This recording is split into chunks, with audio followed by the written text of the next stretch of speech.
Good afternoon, everyone. Let me call to order this meeting of the West Palm Beach Community Redevelopment Agency. Today is Monday, February 3rd, 2025, and the time is 4:01 p.m. Do we have any cards, any comments from the public? No, Mr. Mayor. Thank you. We will now go around the dais. President Ward. No comments. Commissioner Lambert. No comments, thank you. Commissioner Peduzzi. Thank you, no comments. Commissioner Warren. No comments, Mayor. Commissioner Fox. No comments, thank you. And I have no comments. We'll now go to item 6.1, presentation, December Nights in Northwood Village. Recap.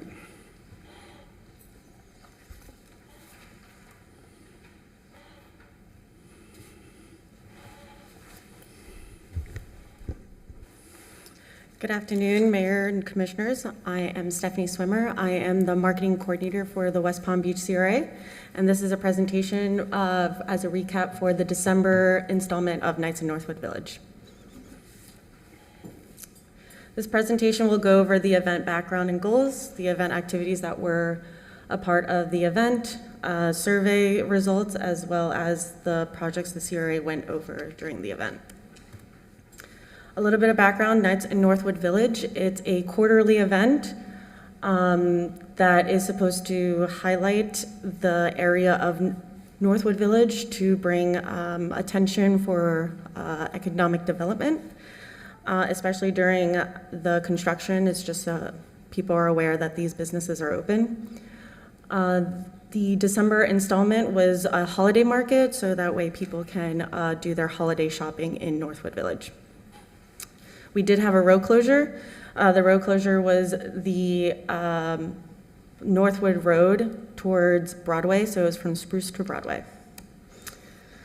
The goal of the event, as I said, is to increase area awareness. It also increases the CRA goals, the projects and the incentive programs, collect community feedback, and support economic development. Different things that happened during Nights in Northwood Village. We had merchant participation, a raffle with a grand prize of West Palm Beach food tours, so you would win a food tour. We had visiting vendors, live entertainment, and we also had 3 grand openings in Northwood Village, the Seasons 401 Cantina, the Ingress Gallery, and Metamorphosis. These are just examples of our marketing. We did a banner that was placed on Dixie and Northwood Road, flyers, window clings for the merchants, as well as rack cards that highlighted the CRA projects, the Spruce and the district, as well as future dates. For our digital marketing, we did Eventbrite. We had 208 people who registered for the event. We also put our event on the event calendar of the Discover Palm Beaches. We had radio ads. It was incorporated in newsletters, and as well as the Northwood Village event page and the area website.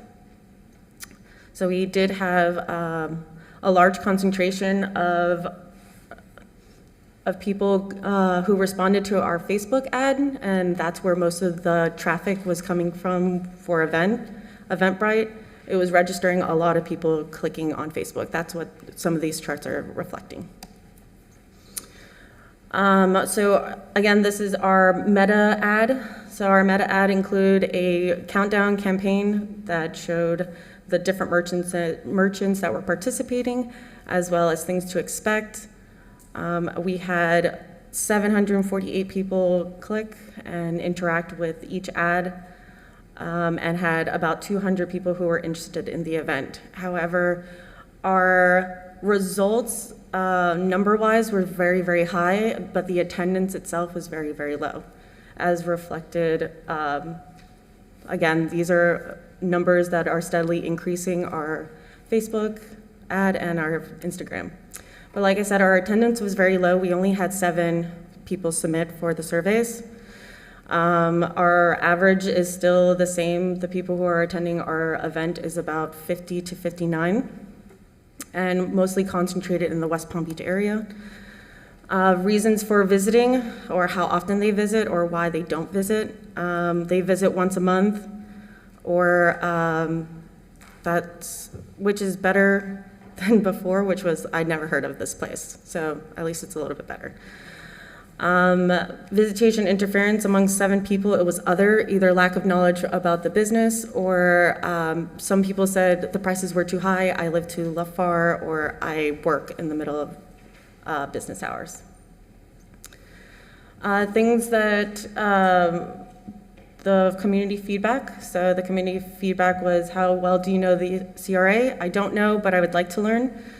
How well do you know about the projects that being offered, or the different projects in Northwood Village? Again, I don't really know anything, but I would like to learn more.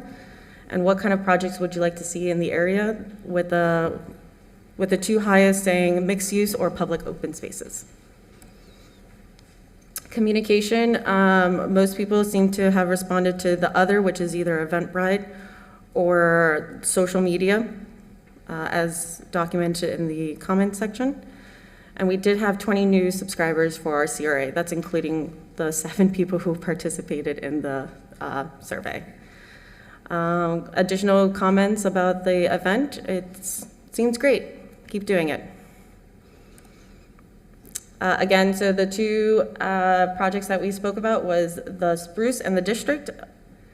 And we also gave out our CRA folders that, again, breaks down our different districts and our incentive programs.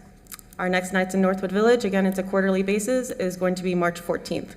And this installment will be focusing on the cultural appreciation of Northwood Village. Any questions? Thank you very much for that presentation. Any questions, comments? President Ward and Commissioner Lambert. Thank you. This is actually kind of separate. I noticed a sign out near one of the parks that says like a design event, and there was one on Friday, and there's another in March. Are we participating with that, or who is that? So the designers of Northwood Village, so that would be Circahu, Mario Torres, I think it was My Old New Chair. So they formed their own like group alliance. Okay. And they're actually trying to do like their own separate events that are focusing around interior design and like furniture. Fantastic. Oh, Yeah. Cool. Thank you. Commissioner Lambert.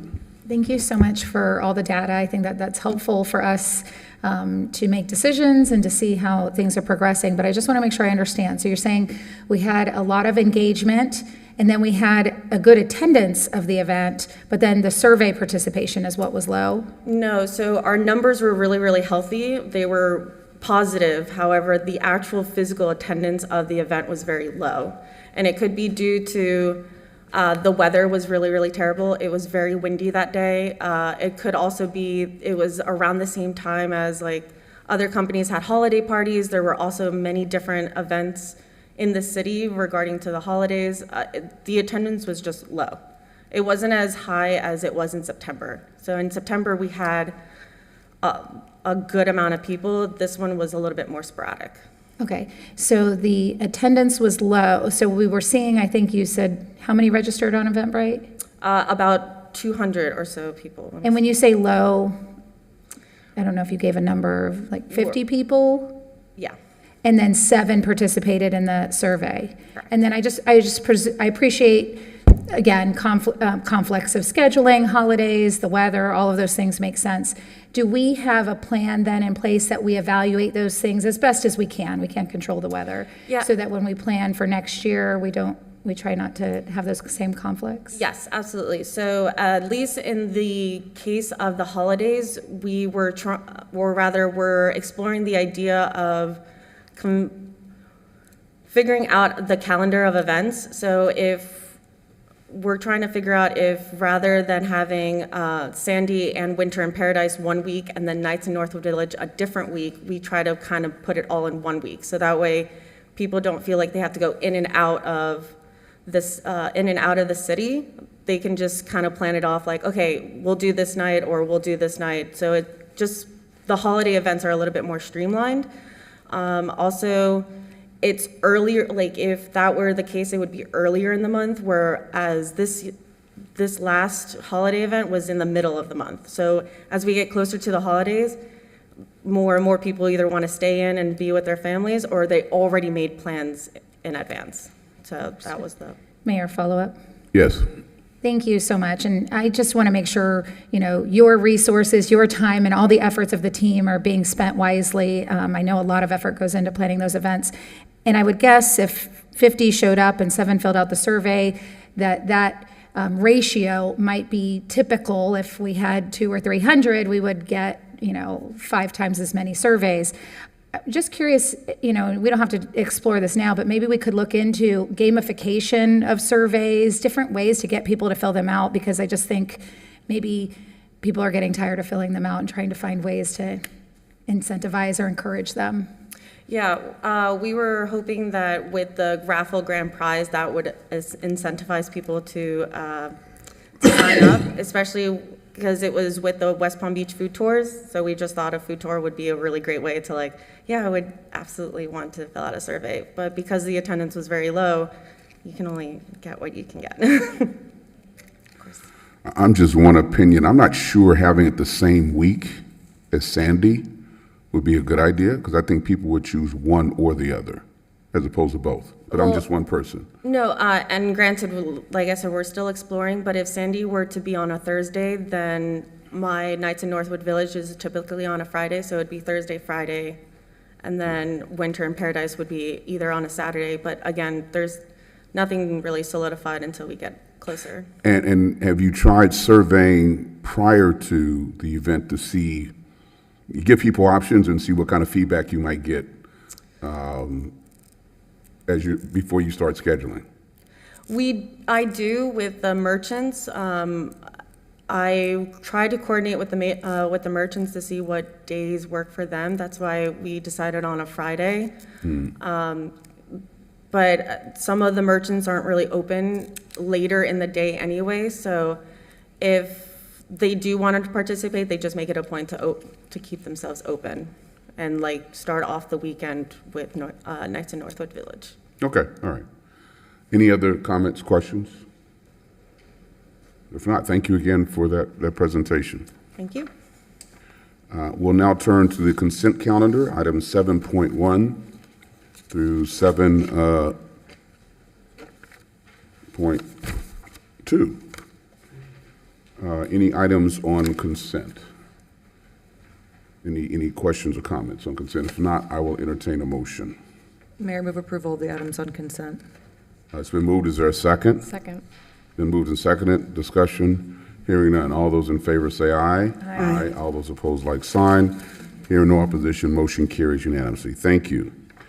Item 8.1, resolution number 25-4, authorizing a publication of a 30-day notice of intent to dispose of Community Redevelopment Agency, CRA, property located at 901 North Tamarind Avenue, as required by Section 163.383A, Florida statutes, seeking proposals for a short-term lease to operate a pop-up roller skating rink or similar use on the property.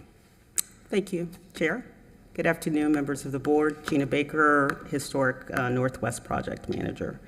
So this afternoon, we're discussing Resolution 25-4. As indicated, it's an intent to dispose of this particular property. That is highlighted on your screen down to the right. We'll go over a brief overview, a notice of the intent to dispose, a timeline, and then we'll take any questions that you may have at the end of the presentation. Before I move forward, though, I want to point out a couple of things. First, the obvious. This is a very good representation of slum and blight in the historic Northwest. The second thing I want to point out is that it is boarded. The City of West Palm Beach's building code does prohibit boarding of properties for more than 6 months unless you have a very good excuse. And then you have to come up with a plan to actually renovate the property and make it useful. There are several violations. Gratefully, we are not the owner of those violations, so that is part of the motivation for disposition as well. And then the third thing I'd like to add for the board is that the downtown master plan does prohibit demolition of structures unless you have an alternative plan for new construction. There are instances where you can get a waiver to that requirement. One is the building official would have to deem it unsafe, and it's very difficult to do that if you have a CBS building. So they look to you, or at least the agency, to come up with a plan to actually fix it and make it useful. And then third, I want to give a shout out to our planning folks. That provision does have some negatives, but they also have some positives, especially if you have a big swath of land with buildings on it and suddenly you demolish all of them. It has a very deleterious effect to your tax base. So I'm giving that shout out to them because I don't want to give the impression that that particular provision is a problem per se. With that, the property is located on the Tamarind corridor between 8th and 9th Street. It is highlighted by the star. That's 901 North Tamarind. But I also want to point out that the agency acquired the properties up to the north. We own all of the vacant land that you see there, and this particular acquisition was strategic because we have an intention to put an affordable housing mixed-use development on that site. Chapter 163 dictates how the agency disposes of property, whether it's for sale or for lease. And as you can see here, we're complying with that. It requires us to put it out on the street for 30 days. It's also indicated that we were looking to do an installation of a pop-up roller skating rink, but that may not be the end user. There are the similar uses that could submit a proposal. In fact, this morning we were talking about potentially a hot dog stand. Sorry. Actually, chili dogs sound pretty good. That stated, it'll be out on the streets and the local circular for 30 days. And then we have the timeline, which is somewhat aggressive. We will, of course, try to publish by February 15th, and that will be in the form of the local circular, along with website, newsletters, and that sort of thing. We hope to get our proposals back in by March 15th, and we'll give ourselves a week to review them and vet them, and then bring them back for recommendation and your selection on April 14th. Following that, we hope to have a short-term lease agreement in place and hopefully a build-out and activation of that site because it is quite an attractive nuisance as we speak. With that, we recommend approval of Resolution 25-4, and I'll be happy to entertain any questions you have. Thank you very much for that presentation. President Ward? Thank you so Commissioner. much. And I've been around when people have been enjoying the skating rink, so I think it'll be a fantastic use. I'm curious, though, when you were talking, could you give a little bit more description about the state of the building, bathroom, any of the ADA requirements? Are we going to have to figure all that out along with the tenant? Thank you for that question. It's roughly about 500 square feet. It served as a dispatch facility many years ago for a local taxi company that was very, very well-known, the Falana Taxi firm. So what's in it now is just a vacant shell. We intend to actually go in and fix that up, put in a new roof, clean up the landscaping and the site itself, put in an ADA accessible bathroom. So it would be usable for any future person who wants to do just a small pop-up type situation there. Follow-up. Yes. Do we know the cost of what that's going to? It will not be inexpensive. We're looking right now at about $450,000. Commissioner Warren? Thank you, Mayor. When do we anticipate the closure of Tamarind Avenue? And is it going to be along that stretch of where this property is located? You mean the Phase 3 street improvements? Yes. You want to go ahead and jump in there, or you want me to answer? Yeah, Commissioner, so that's still a little bit in the planning phase. We are working on the contamination planning and then also the utility planning with the Public Utilities Department. And our goal right now is the third quarter of this year. However, that's a tentative plan until we further understand both the contamination plan, the utility plan, how those work together in order to move forward with, I assume it's Phase 3 that you were inquiring about the Tamarind streetscape. Follow-up. Thank you, Mayor. I think it's important for us to know because we do want, especially considering the investment into the property, we want to ensure that whomever goes into that space has the opportunity to succeed.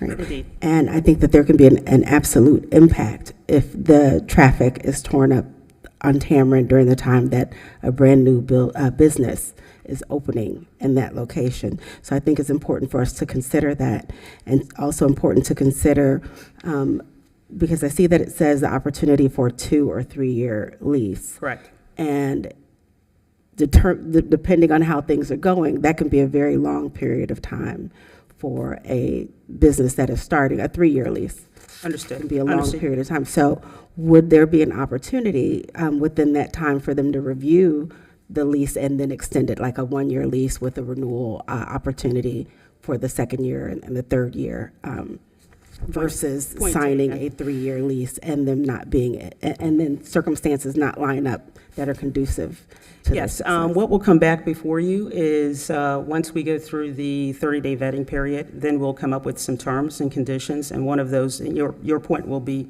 added to that, and that is there'll probably be an option in there for them to extend if both parties agree. Commissioner Fox? Thank you so much. I'm really excited that we have another opportunity for our small businesses in the neighborhood. I was curious when you mentioned putting it out for recreational use, but that you had someone inquire about a hot dog stand. I'm very fond of hot dogs, but I think especially since the PAL Center has been closed, it would be fantastic to have something more permanent in that, temporarily permanent, for kids to do in the neighborhood. I see them in the Heart and Soul Park often, and I think this is a great opportunity for us to give the kids in the neighborhood some activities. So I'm curious, how will the final decision be made? You will- Hold on one second, Gina. Go ahead, Mel. Mayor. Yes. Just a point of clarification, board members. The hot dog comment was brought up by me at staff meeting this morning as in a bit of jest. So You were trying to make a joke, Chris?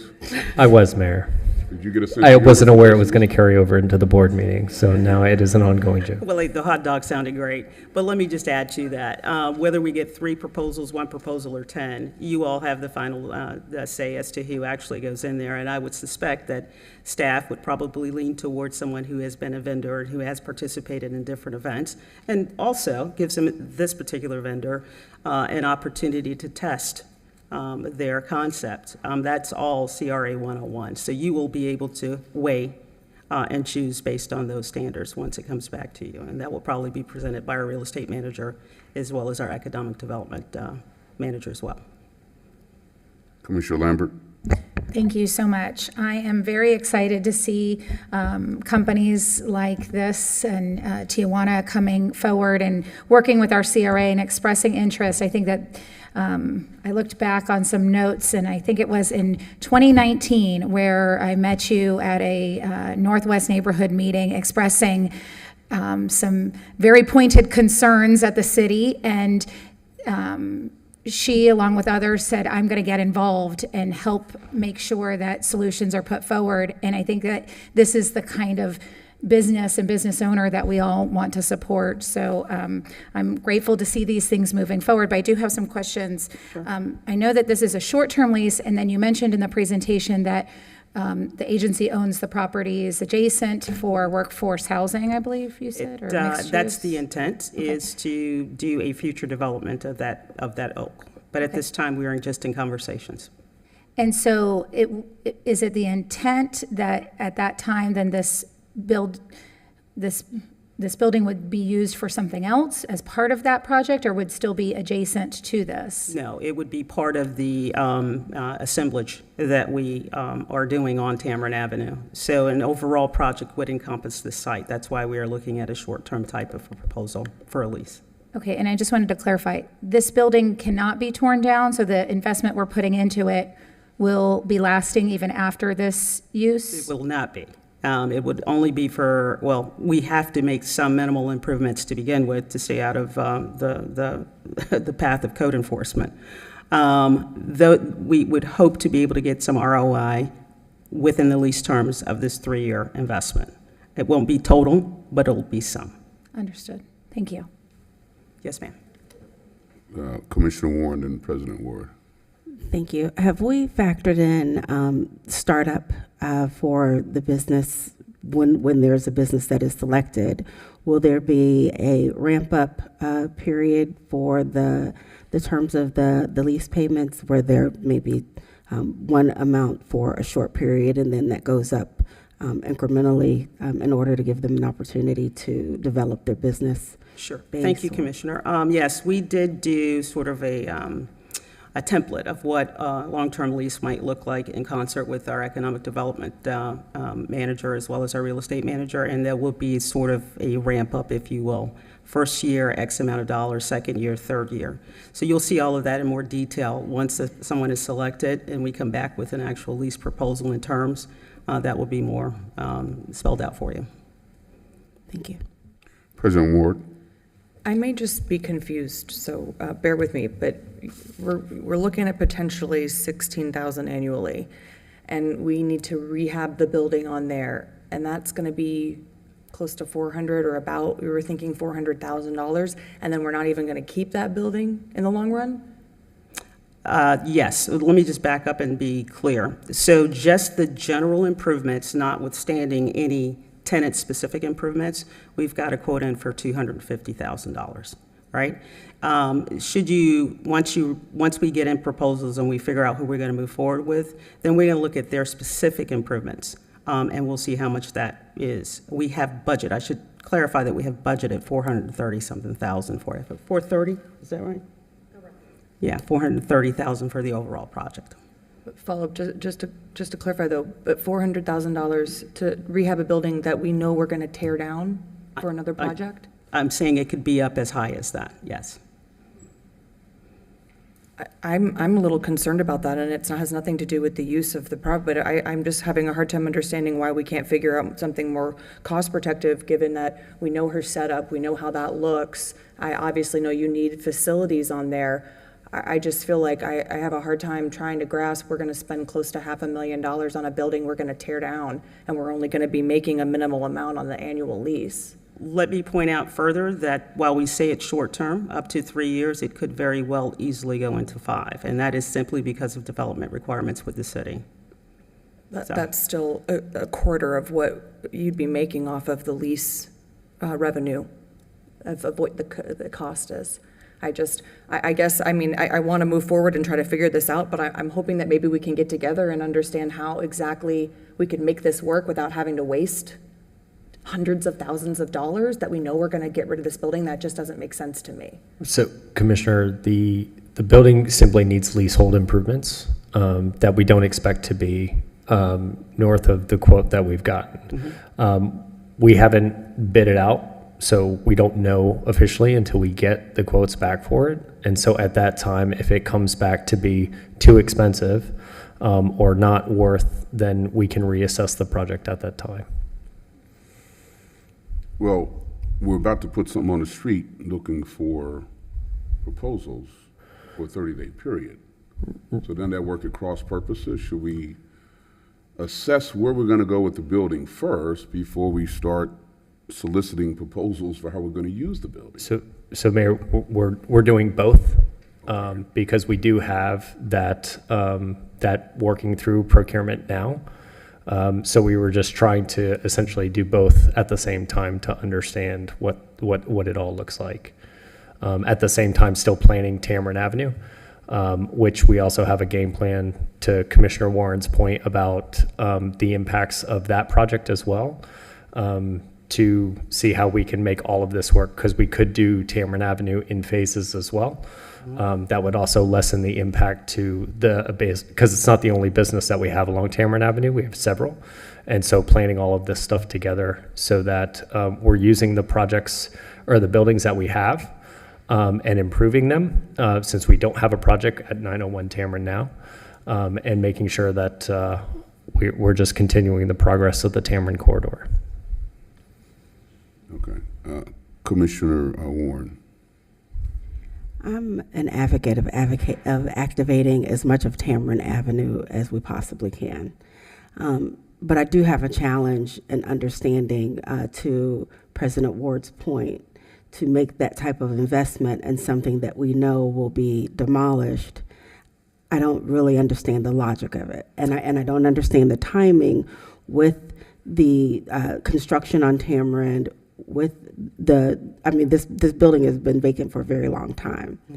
I would love to see that we have something that makes sense to be able to activate and put someone in that they can call home, even if it's for a short period of time, that's going to allow them to grow and build something that may even outgrow the space that we're looking at on Tamron. And I don't know that $450,000 investment to be demolished is fiscally sound. Should I respond? Okay, thank you. Well, let me just say this. If there is no end user, we still, as the CRA, have to make an investment to the structure. And that is coming in at around $250,000. And that is because we are sort of have our hands tied that we can't just demolish it. We have to have a redevelopment plan that's coming very shortly thereafter and a foundation permit in order to demolish. So we will have to make that minimal investment up front. I would suggest to the board members that you don't want to spend $250,000 or whatever it's coming in at, and then just have it sit there because it will be back in the same condition that it currently is in today. All right, now I'm confused. Where does the 450 come from? So we budgeted $450,000 because the numbers go up and down. We Okay. just have that as a set aside. Certainly, we're going to do our very best to sharpen our pencils and make sure that comes in at a minimal amount. And then we'll try to wrap in what the actual rent rates will be to get some return of investment on it. But it can't just sit the way it is now. So we're required to put in 250 to avoid code Code enforcement enforcement. issues. So we got to put the 250 in Correct. anyway. So the question is, once we put the 250 in, what do we do with the building?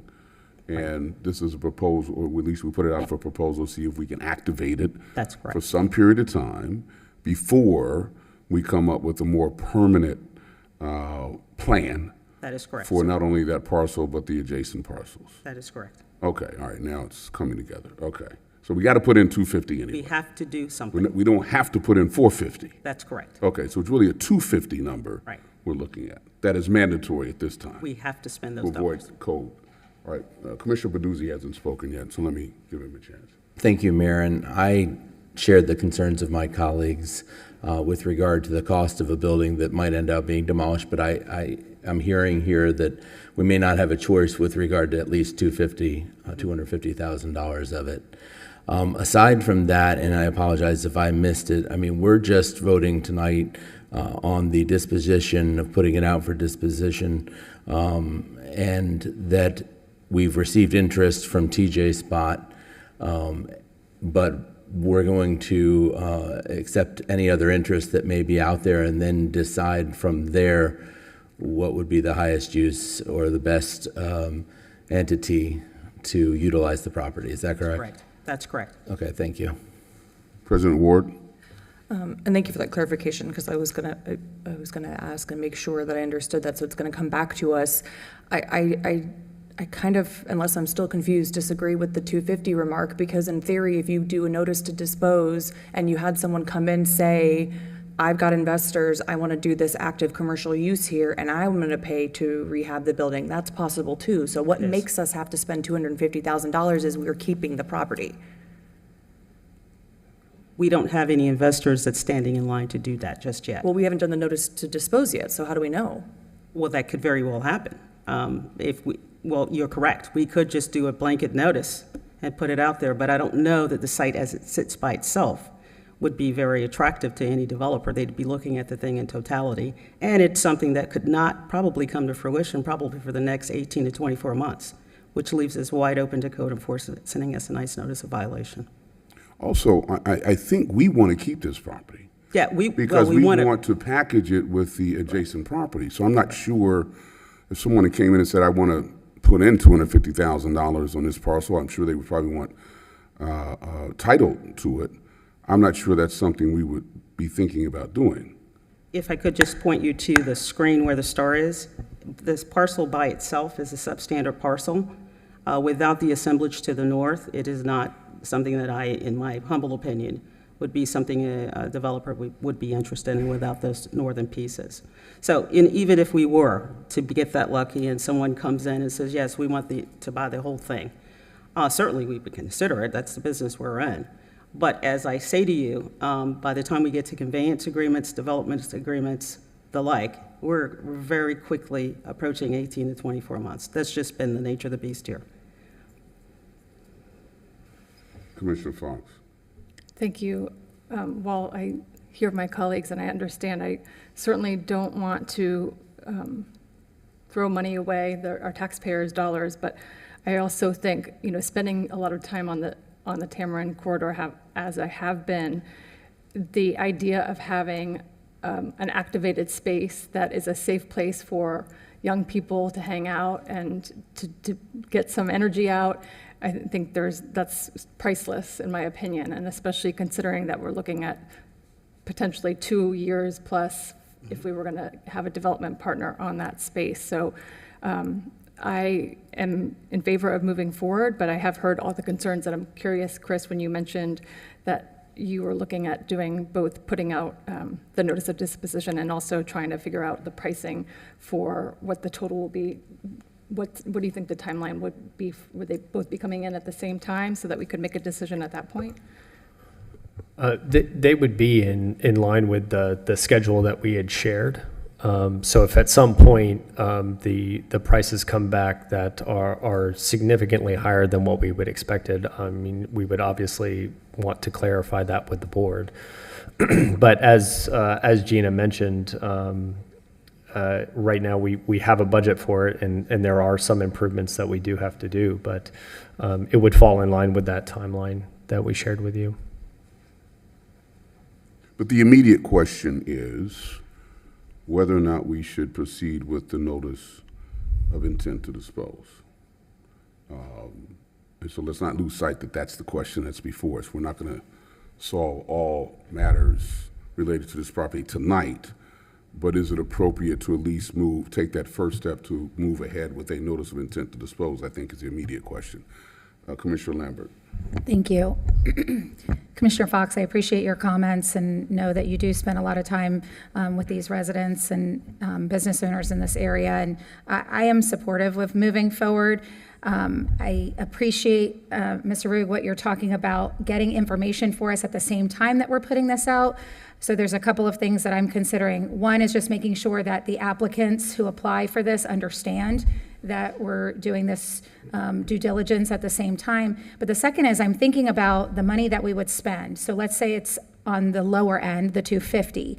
I heard some comments before. I know we're not participating right now with PAL like we once were. And while this is a disposition, and so we're entertaining other proposals, if a proposal such as TJ's or something similar were to come up, in the past we were giving upwards of $100,000, if not more, a year to PAL, and I could see us utilizing some similar types of funds to bring something like that to the community where we are providing an opportunity for children and families to recreate in a safe area. And so just some things that I'm considering as we look at this item. Thank you.